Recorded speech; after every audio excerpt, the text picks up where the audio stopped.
آج جو روحانی مسائل ہوتے ہیں جو اس کے دل کی دنیا کو برباد کرتے ہیں اور اس کے باطن کو اجاڑ دیتے ہیں، ان میں سے ایک بڑا مسئلہ، ایک بڑی بیماری نسیان خالق ہے۔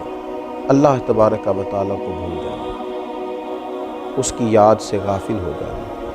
نسیان خالق کا مطلب ہے کہ اللہ تعالیٰ کی اطاعت اور فرما برداری کو ترک کرنا، حقوق اللہ کو فراموش کرنا، اللہ کی یاد سے غفلت برتنا، اس کے ذکر کو بھول جانا، دعاؤں کے ساتھ زیادہ دلچسپی نہ رکھنا معاذ اللہ۔ یہ وہ ساری چیزیں ہیں۔ اس کا مطلب ہے کہ نسیان خالق کر دیا اس نے۔ مخلوق کو تو اس نے یاد رکھا، لیکن اللہ تبارک و تعالیٰ کی یاد سے، اس کے تذکرے سے یہ غافل ہو گیا۔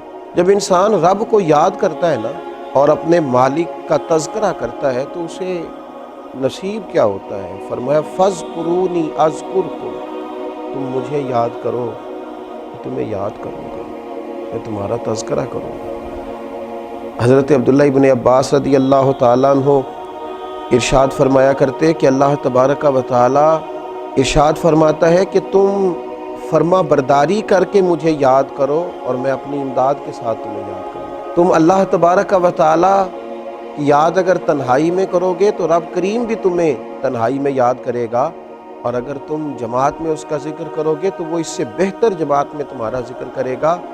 حضرت صدر اللہ فاضل رحمۃ اللہ علیہ فرمایا کرتے تھے ذکر کی 3 قسمیں، ایک تو ذکر لسانی ہے، اپنی زبان سے ہر وقت اپنے مالک کو یاد کرنا۔ اچھی چیز دیکھی تو ماشاءاللہ، نعمت ملی تو الحمدللہ، کوئی مصیبت آ گئی تو انا للہ و انا الیہ راجعون۔ ہر وقت، ہر جگہ، کھانا کھانے سے پہلے دعا، کھانا کھانے کے بعد دعا، نیند سے پہلے دعا، اٹھتے ہی دعا، ہر وقت اللہ کی یاد، ذکر لسانی۔ اور ایک ہے ذکر قلبی، دل سے اللہ کو یاد کرنا۔ ہمارے اوپر رب تعالیٰ کی جو نعمتیں ہیں جو بغیر ہمیں مشقت کے ملی ہیں، ان کا احساس کرنا، یہ ذکر قلبی ہے۔ مالک کریم نے بہت ساری غلطیوں کے باوجود جو ہمیں سزا نہیں دی، اس کا احساس پیدا کرنا، یہ ذکر قلبی ہے۔ اللہ کی نعمتوں میں غور کرنا، اللہ کی نشانیوں میں غور کرنا، یہ ذکر قلبی ہے۔ اور ذکر بالجوارح، یہ ذکر ہے کہ انسان کے اعضاء اللہ کی اطاعت میں مشغول ہو، وہ حج کرے، وہ نماز پڑھے، وہ عبادات کرے، وہ سفر کرے، وہ دین کی خدمت کرے، تینوں طریقوں سے اپنے رب کو یاد کرے، لیکن کبھی اللہ کی یاد سے غافل نہ ہو۔ ہمارا اب یہ حال ہو گیا ہے کہ مصیبت میں بھی اب یاد خدا ہم کو نہیں آتی، دعا منہ سے نہ نکلی، بس جیبوں سے عرضیاں ہی نکلی۔ ہم دیکھتے ہیں اتنے میرے تعلقات ہیں، اتنے میرے وابستگان ہیں، اتنا میرا لوگوں کے ساتھ اٹھنا بیٹھنا ہے، میری مشکلات حل ہو جائیں گی۔ ہمیں اللہ تبارک و تعالیٰ کی طرف اپنا رجوع کرنا چاہیے، ہمیں اپنے رب کو یاد کرنا چاہیے، ہر وقت اپنے مالک کا تذکرہ ہماری زبانوں پر ہونا چاہیے، ہمیں ہر وقت بھروسہ اپنے رب کریم پر کرنا چاہیے۔ قرآن مجید میں اللہ تبارک و تعالیٰ نے ان لوگوں کا بھی تذکرہ کیا ہے جنہوں نے کھایا اللہ کا پر اللہ کو بھلا دیا، رہے رب کی زمین پر رب کو بھلا دیا، جنہوں نے معاذ اللہ کی نعمتوں کو استعمال کیا پر اللہ کو بھلا دیا۔ رب نے اولاد دی، دولت دی، جائیداد دی، عزت دی، وقار دی، سانسیں دی۔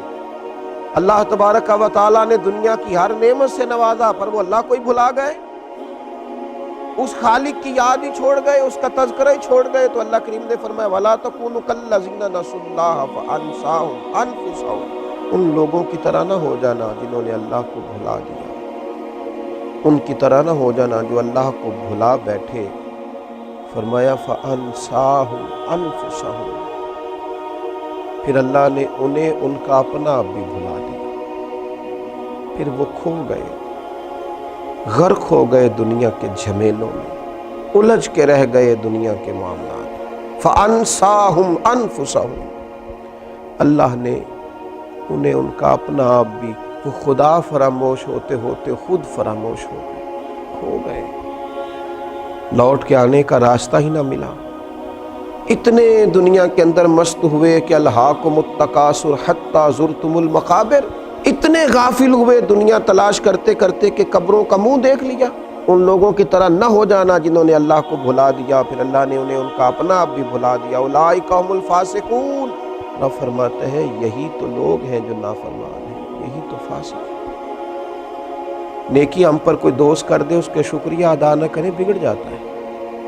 ماں باپ کئی جگہوں پہ اپنا احسان بتلا کے کہتے ہیں کہ تو میری فرما برداری کیوں نہیں کرتا۔ اساتذہ اپنے حقوق کی بات کرتے ہیں، ہمارے بڑے اپنے حقوق کا تذکرہ کرتے ہیں۔ سب سے بڑا احسان کرنے والے تو اللہ رسول ہیں، لیکن ہم نے رب رسول کو ہی بلا دیا۔ مہینوں بیت جاتے ہیں عبادت کیے ہوئے، معاذ اللہ مہینوں بیت جاتے ہیں تلاوت کیے ہوئے، اس کی بارگاہ میں ہاتھ نہیں اٹھائے دعا کے لیے، استغفار نہیں کیا۔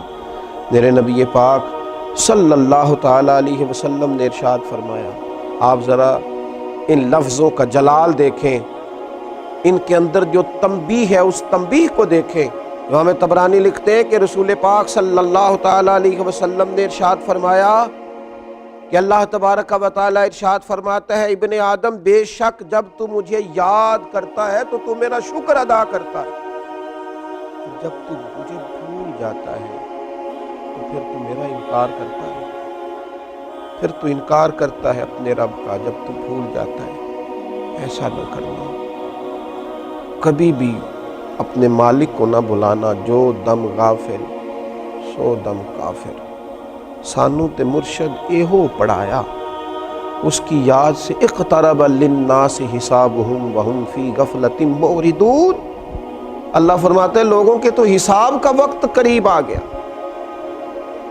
وہ ابھی بھی غافل ہو کے پھر رہے ہیں۔ نسیان خالق کبھی نہ کریں، اپنے رب کو کبھی نہ بھولیں، اس کی یاد ہو، اس کا تذکرہ ہو، اس کا نام لیا جائے، اس کے لیے تسبیح پڑھی جائے، اس کی بارگاہ میں سجدے کیے جائیں، اپنے مالک کی بارگاہ میں بار بار پیش ہو کے کہا جائے تو ہی ہمارا رب ہے، تو ہی ہمارا مالک ہے، تو ہی ہمیں معاف کرنے والا ہے، تو ہی درگزر کرنے والا ہے۔ اس کی بارگاہ سے عافیت کا سوال کیا جائے۔ اللہ میرے نبی کریم علیہ السلام کی ساری امت کو اپنی یاد کی توفیق دے، اور اللہ تعالی ہم سب کو غفلت سے محفوظ کرے۔